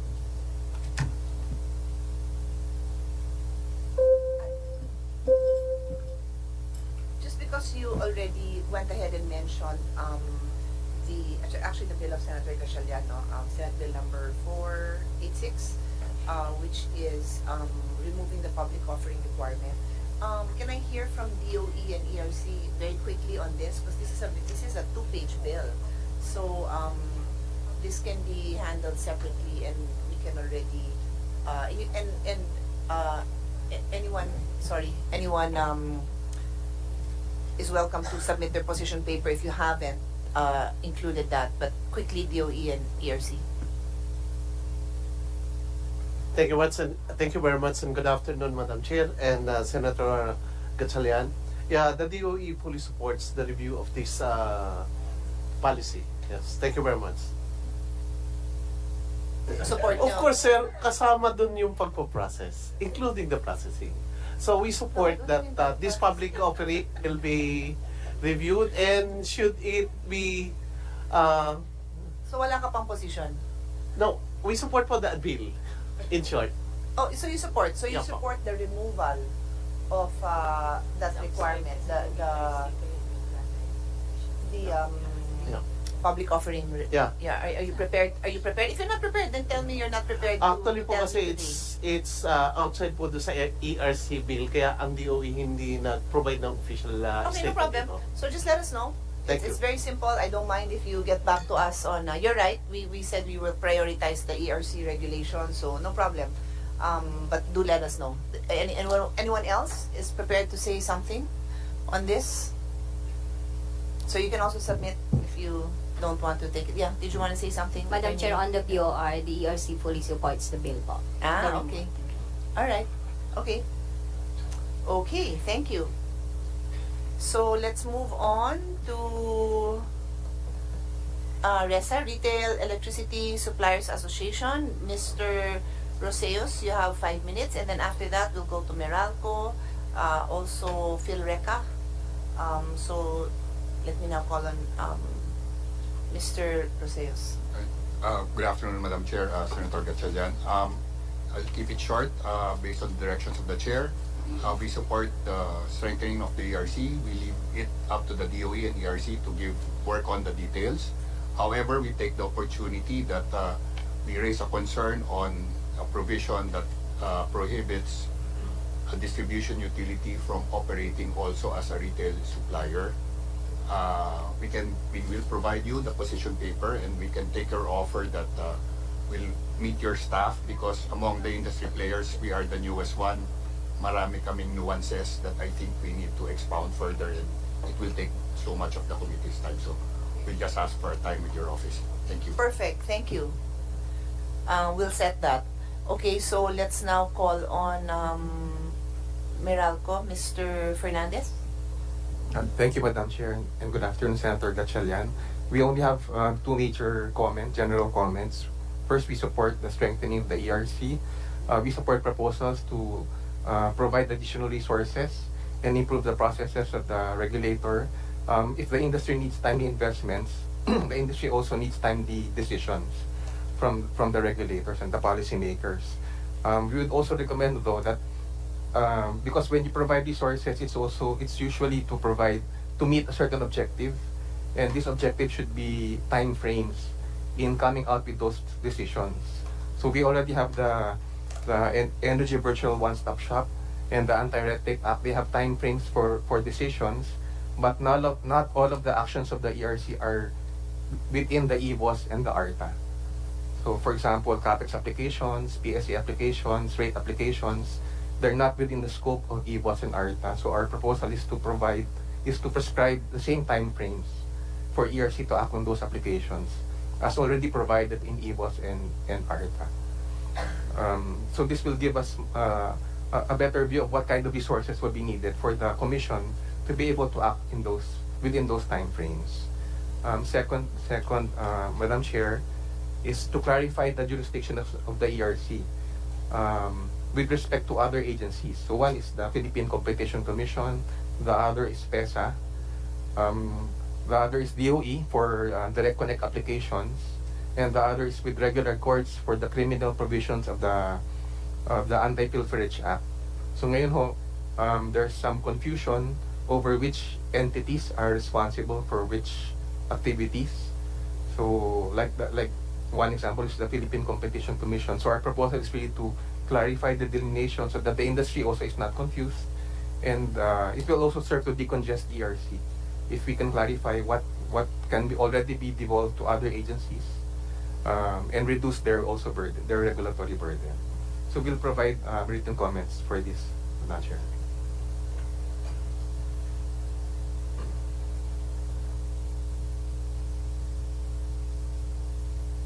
Thank you for that.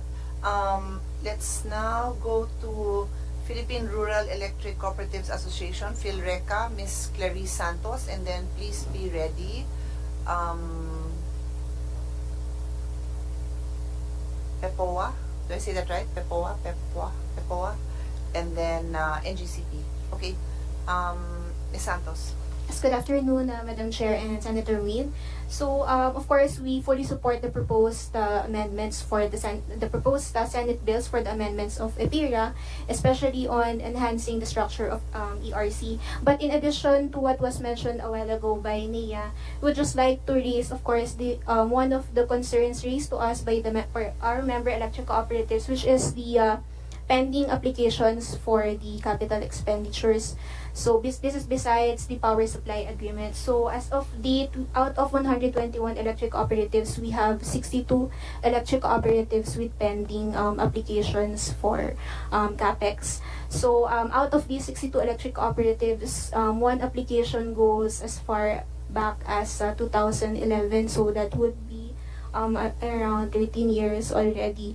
So although we are in direct coordination, the electric cooperatives and PhilReca with ERC, of course, what we also receive is only the concern on their manpower and on budget. So there really is the concern on the electric cooperative side. Of course, they cannot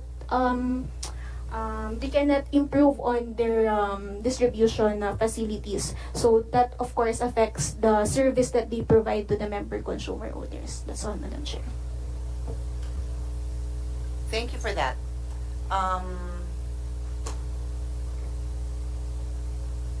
So as I mentioned, let's go now to Pepoa and then after that NGCP. Attorney Ocampo. Good afternoon, Madam Chair, Senator Gatchalian, and to the resource persons present in this hearing. Pepoa is in support of the proposed bill to restructure the Energy Regulatory Commission. We have just 3 suggestions on how we can implement this. Number 1, in the restructuring of the commission, we suggest that the Anti-Red Tape Authority be also tasked to assist in the restructuring of the commission, so that there will be a check because in restructuring there is a tendency for the regulator to micromanage the operations of the regulated entities, and this micromanagement tends to increase the cost of compliance of the regulated entities, so much so that they have to put up their own compliance department. No? So, in tasking the ARTA to assist the Commission in restructuring, we can perhaps filter out those regulations that are already bordering in micromanagement. Secondly, with regards to the cases that are pending before the Commission, the nature of cases pending before the Commission are quasi in rem, meaning the decisions of the Commission on these cases are binding upon the whole world. So, during the proceedings, the public is notified of a case that is filed before the Commission. So the public is given the opportunity to participate in these public hearings of these cases. Now, more often, these cases, when they are heard by the Commission, no intervenors or oppositors come in to register in these public hearings, except maybe for the bigger ones like Meralco and GCP. But for the other utilities, when their cases are heard before the commission, there are hardly any intervenors or oppositors that are registering in the pending case. So I would suggest that for cases that there are no registered intervenors or oppositors, that they be also be considered under the summary procedure, meaning once these cases are submitted for resolution, that there be a timeline provided, probably 90 days or 180 days from the time they are submitted for resolution. And if there is no action from the commission, that they should be deemed approved already for implementation. So that can take out a lot of the backlog at the commission. Now, finally, the third suggestion, if the committee will consider, is that in the filling up of the vacancy at the commission, we would suggest that priority consideration be given from the rank and file of the commission instead of appointing somebody from the outside of the commission. The reason being is that the staff of the commission have already been trained to do regulation and rate making. So they already have a working knowledge of the subject matter. And when they are appointed to become a commissioner, they do not have to go through a learning curve. Well, the power industry is a very complicated industry, so that if you appoint somebody from outside the commission, they have to study the industry and the dynamics, and they have to study the technical matters such as rate making. So it will take time for them to get familiar with the subject matter. And this is probably one of the main cause of the lag in the resolution of pending cases. So those are the three suggestions that we had for Kipoa. Thank you very much for this opportunity. Thank you also for all of that. So let's now go to NGCP, Attorney Leonor Alabanza, and then please be ready, NPC and NTC. Good afternoon, Madam Chair. Good afternoon, Senator Gatchalian. NGCP is a highly regulated entity. In fact, I think our last regulatory reset process was approved in 2009, and that ended in 2015. So we are now working on an interim allowable revenue, and this revenue is very important to us because we are revenue capped. We welcome any improvements to the ERC structure especially if it will result in an objective, timely, and fair regulatory process, considering that we have around 115 pending CapEx projects with ERC. Some of them have already been completed and energized, many of them ongoing.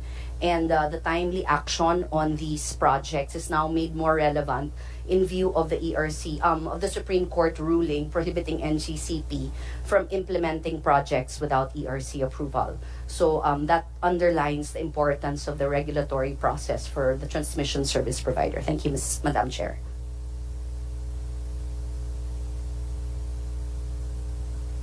Thank you for that. NPC, Ms. Beverly Estela. Good morning. Good morning, Madam Chair. I'm Bernadette Rivera, Manager of the Strategic and Business Planning Division of NAPOCOR. Senator Win, good afternoon po. On the part of NTC, we fully support the proposal to strengthen the governance structure of the ERC. Our long-standing issue with the ERC pertain to the timeliness of our rate applications because, Madam Chair, it is the National Power Corporation that's administering the universal charge for missionary electrification. So kami po yung power provider sa mga maliliit na isla tsaka off-grid islands. And in these areas, it's the NAPOCOR and the private power providers po ang providers ng kuryente doon. On the part ng NPC, ang naiiwan na lang po sa amin yung mga maliliit na mga isla at saka mga lugar na mga hindi po kinuha ng private sector. So yung mga malalaking isla po katulad ng Mindoro, Palawan, Masbate, Catanduanes, mga private sector na po ang nandyan. At ang role po namin ay yung pagbibigay sa kanila ng universal charge for missionary electrification subsidy. At on the part naman ng NPC, may pangangailangan din po kami para i-maintain yung operations namin sa missionary areas na to. Yung long-standing issue po namin sa ERC, we have rate applications as far back as 10 years ago, and this was emphasized noong pong 2022 when we had a fuel crisis, noon po nagkaroon ng Russia-Ukraine war, and that's because 99% of the generation in these missionary areas are diesel generated. Kaya po nung tumaas yung presyo ng fuel, ay talaga naman pong affected kami doon, and we made a lot of lobbying for both houses of Congress, the lower house and the Senate, with regard to our deficit in the budget. And ang worry lang po namin with regard to the timeliness of the approval of applications, yun pong scenario namin noong 2022, nung nagkaroon kami ng deficit. In fact, tumawid po yun ng 2023, at dahil hindi po kami nagkaroon ng timeliness ng approval sa UC, kinailangan po ng gobyerno na mangutang ng 15 billion para lang tustusan yung pangangailangan, not just for NPC but also the private sector.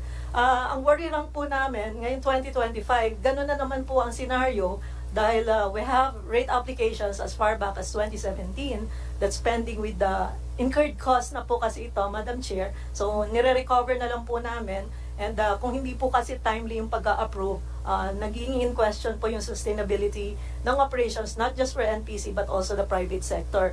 So nagsalita na po yung presidente namin, we need 11.5 billion by 2025, at kung hindi po kami makakuha ng approval sa lalong madaling panahon, ay mapipilitan po kami magkaroon ng rotational brownout siguro kung hindi mapupunaan yon as early as March of 2025. And it's not a good scenario, Madam Chair, because it's an election year for next year. And the good news, Madam Chair, and we had word already from ERC, may inaayos na po silang approval na ilalabas, and we're just hoping, Madam Chair, na sana timely yung paglabas na yon within the year para po pumasok na yung cash flow as soon as possible para po maibsan yung deficit na ina-expect namin within first quarter of next year. Other than, Madam Chair, other than the rate applications, ang other concern na lang po namin is yung permitting requirements na nabanggit naman po ng ERC kanina, and not just for example, the COCs and the permit to operate for the SPAG plants, but also yung nakapending din po ng new power providers with them, because that's also the basis for us to provide them the subsidies, the UCME subsidies that they require for their operations. Nagiging system lang po, it's not just for NPC, pagka po nagkulang yung pera para bigyan ng subsidy, even the private power providers, pati po sila tumitigil yung, or nagbabadya na tumigil yung operations pagka po hindi sila whole. So yun po sana yung tulong na gusto namin, Madam Chair, Senator Win. Maraming salamat po. Thank you very much. So let's go to National Transmission Corporation, Engineer Laines. Thank you, Madam Chair. Good afternoon, Senator Win. As far as Transco is concerned, we likewise support the proposed bill to restructure the Energy Regulatory Commission. Now, also as already discussed by Attorney Ann of PIPA, we would like to manifest that since it is part of the ERC's function to issue or issue this Philippine Grid Code and Philippine Distribution Code, of which there used to be this Grid Management Committee and Distribution Management Committee that takes charge of the amendments to these two codes. We would like also to propose that in the bill to formally create these two organizations, which will be under the direct supervision of the Energy Regulatory Commission. We will submit our formal comment on this, Madam Chair. Thank you. Thank you.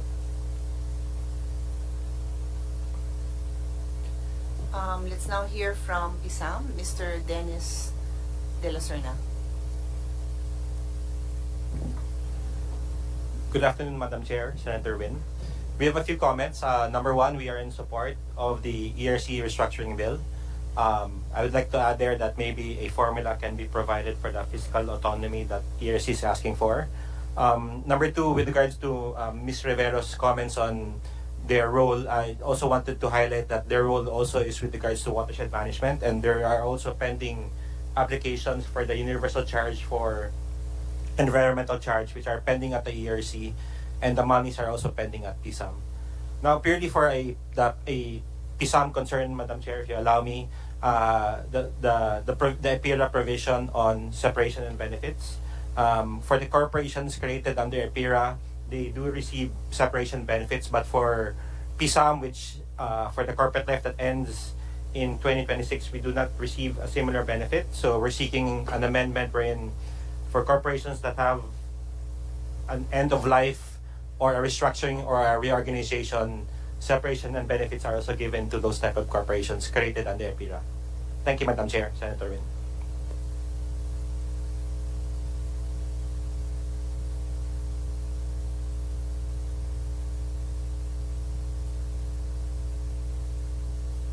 Thank you.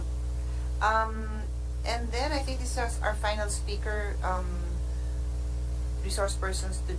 final resource person today, Center for Energy Research and Policy, Attorney Noel Baga. Good afternoon, Madam Chairperson and Senator Gatchalian. We have the following comments and recommendations. We support the Senate bills on strengthening the ERC. We propose the establishment of a consumer protection office, consumer advocacy office within the ERC, which would assist consumers in the filing of complaints and actions before the ERC and represent and appear on behalf of consumers before the ERC. There have been previous legislative bills in previous Congresses regarding this consumer advocacy office, and we are hoping that it would be passed this Congress, Madam Chairperson. We support the removal of the public offering requirement for power generation companies. We oppose the government participation in power generation. We also propose that we also propose for the ERC to be required to amend the Philippine Distribution Code and the National Grid Code. We believe this is urgent, Madam Chairperson. On the amendment of the Philippine Distribution Code, we propose strengthening the ERC's regulatory powers over grid management and operations of the system operator, of the transmission system operator, including a review of the automatic load dropping procedures and the manual load dropping procedures within the PDC. There was much controversy on this, Madam Chairperson, during the Senate hearing in January 2024 regarding the Panay Island total blackout for 4 days. And one of the main issues was whether the system operator, the NGCP, was required to undertake automatic load dropping procedures or manual load dropping procedures earlier. So there was much debate over this, and this needs to be clear within the PDC. We advocate for stronger ERC regulatory powers over power plant maintenance and operations. Several studies indicate that almost half of our power plants are more than 20 years old, and we have seen several times, Madam Chairperson, how several power plants simultaneously break down, Madam Chairperson. So we think that the public deserves better than this. We advocate for stronger ERC regulatory powers over ensuring the timely completion of grid interconnection projects. For example, regarding the Cebu Negros Panay Island interconnection project, this was delayed, Madam Chairperson, for 2 years before it was completed, Madam Chair. And many studies indicate that had this CNP3 interconnection project been completed on time, perhaps this could have helped prevent what happened in the Panay Island total blackout. So we recommend those. We also recommend, Madam Chairperson, the amendment of the WESM rules to increase competition, lower electricity prices, and to prevent market collusion and market irregularities. Madam Chairperson, we still have very high electricity prices in the Philippines. Studies indicate that WESM's prices are still very high, and measures have to be adopted to reduce these prices and to address market irregularities. Madam Chairperson, there have been studies which indicate that there are allegations of hoarding or deliberate withholding of power supply. So we seek to address these issues, Madam Chairperson. And we also propose for the amendment of the competitive selection process, the bidding rules on the power supply procurement of distribution utilities, procurement of power supply from power generation companies. Madam Chairperson, we hope that the CSP bidding rules would be amended to establish a transparent and uniform bidding rules that would ensure minimal discretion on the part of distribution utilities and would prevent the tailor fitting of bid requirements on the part of distribution utilities in favor of their affiliate power generation companies. And we would like to propose for the mandatory attendance or participation of representatives of the affected local communities concerned during the CSP competitive selection process, bidding process, which affect their franchise area. Madam Chairperson, these are our recommendations, and we shall submit a position paper on this, Madam Chairperson. Thank you, Madam Chairperson. Yeah, of all the resource persons, you're the one I will require to submit a position paper. Sa dami ng sinabi ko, hindi ko na nasundan lahat. Yung iba, 3 points, kaya pa ng brain ko ma-absorb. No, they're very good points. That's why I do want to see it in writing. Thank you. Thank you. You have the floor. Questions? Thank you, Madam Chair. Commissioner Resi, I think we can sum up the reactions of our resource persons. Ay, tumatango ka na, I think alam mo na yung sasabihin natin. Yung delays in the approvals, also delays in the reset. No? I think the reset is one of the most important activities of the Energy Regulatory Commission because it gives, first of all, it determines the appropriate rates that the entity should charge, and at the same time there's an opportunity to lower down the rates because of the variables in the formula. And both the approvals of the PSAs and the others and the resets are delayed. So since we're now talking about strengthening ERC, how do we, or what proposals do you have to finally eliminate all of these delays? Because like what our chairperson said, the delays have repercussions. It has domino effects, in project financing, in planning of the actual putting up of power plants, even new power. It affects all of this. So finally, what proposals do you have in order to completely eliminate the delays and correct all of these deficiencies that the ERC is experiencing now and in the past?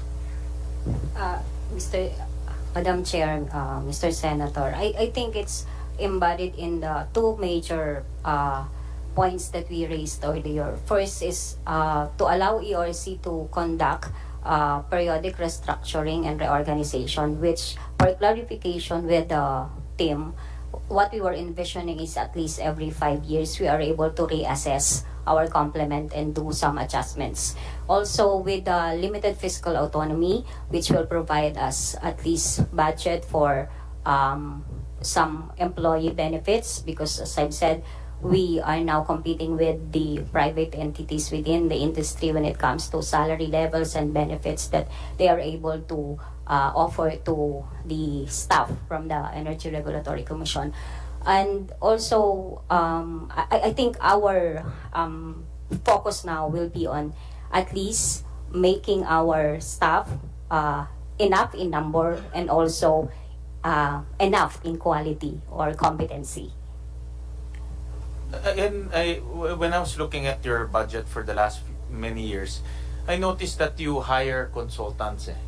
You have, I think, 300-400 million pesos purely on consultants. This is for resets, this is for other things, but the activities are recurring, meaning resets are done on a periodic manner. The approvals of PSAs are done on a periodic manner. My question is, why not build our own capacity? Because the hiring of consultants also take time. You have to undergo public bidding. And I understand in some cases there are failure of biddings that happen. And in effect, it delayed the entire process. So is it possible that we build our own capability, meaning get engineers, get economists, get a lot of technical people, because largely these are technical activities. Can we build our own technical team so that we do away with the bidding, and since we do it on a recurring manner, in effect, in sabi nga ni Attorney Rani, you build your expertise and your competency over time rather than getting different consultants whenever you have a reset or you have an activity. Chair, Madam Chair, Mr. Senator, in terms of consultants po, the reset, the one for the distribution utility and the transmission company, we do employ consultants po. And to address yung sana magkaroon ng knowledge transfer so that we have an in-house na experts na nakalagay po sa bawat kontrata ng consultancy na magkakaroon dapat nun. Ang idea nga po is pag iniwan kayo ng consultant, kahit pa paano, meron na kayong na-acquire na competency on the expertise na hinire nyo siya for that. Sa ngayon po, yun lang po muna yung nagagawa namin. But hindi po kasi minsan nangyayari na yung mga na-train na, nag-stay. Yun po yung mga nagiging problema namin. Minsan nagiging, lang po kami, possible source of assets for other companies once we have already trained them. Marami po kami naging experience na gano'n. Classic example na lang po is when we did the PBR, we were 10. I was one of the original PBR. But after the first regulatory reset, parang 2 or 3 lang po kaming natira. So, lahat po nakaalis na.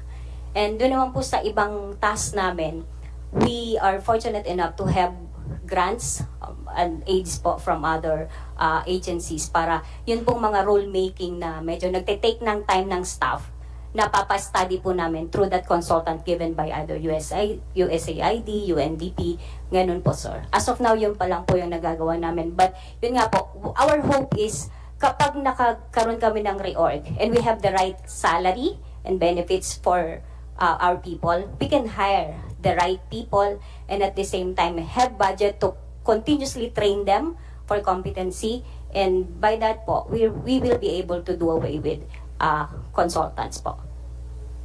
I remember one of the proposals when, Madam Chair, I actually drafted a ERC charter, an ERC charter. So it's a standalone charter that will hopefully strengthen the ERC. And I remember during the consultation with ERC, one of the proposals is to exempt it from the salary standardization law. The same with the PCC. No? Ang PCC exempted, di ba? Kaya mas mataas ang sweldo nyo sa amin lahat eh. No? Biro lang. No? But as PCC is a regulator. ERC is also a regulator. No? And the reason why typically we exempt the regulator from the typical salary standardization is to make it beyond reproach, or make the regulator or to prevent the regulator to be captured because their salary is above industry, or their salary is above the typical salary grade of government. No? So I'm sure that will help. No? But is that still a proposal that you think can improve the capability, the retention? Kasi yun ang nagiging problema eh. Retention of talent, developing the capability, and I would assume that's a function of incentives and the salary being given. Yeah, Madam Chair, Mr. Senator, as I've said po kanina, we are exempted from the salary standardization law, but our rates are lower compared to other regulators po. Sabi nga ni Chair, is useless in pagka-exemption nyo. Maybe we can put that in the charter ready. Because, Madam Chair, the total electric power industry is 500 billion pesos. It's about 630 billion pesos and growing. No? As our economy grows, the electric power industry grows as well. But if you look at the budget of ERC, and tayo lang actually nag-increase nito in the last Congress, napako na siya at 600 to about 900 million pesos. No? It's always the Senate that intervenes. We always add about 200 to the budget of ERC. But with 900 million pesos managing or regulating 630 billion pesos, it's really not enough. No? And because of the operational issues such as retaining talent, developing talent, we see a lot of operational problems in the electric power industry. You know? So we can embed all of those suggestions here in the amendments that the committee is doing, and the objective really is to make ERC efficient, capable, and responsive. You know? And let's take this opportunity, Commissioner, to finally strengthen ERC. I recommended to the Commission is to, during the budget season, during the budget hearing, is to mag-camping muna kayo to reflect, no, what changes you can make in order to strengthen the Commission. But I think now is the time. No? There's now an opportunity to finally strengthen the regulator, and I support that. I support a strong regulator. I support a strong, independent, as well as efficient regulator. Yan talaga kailangan natin.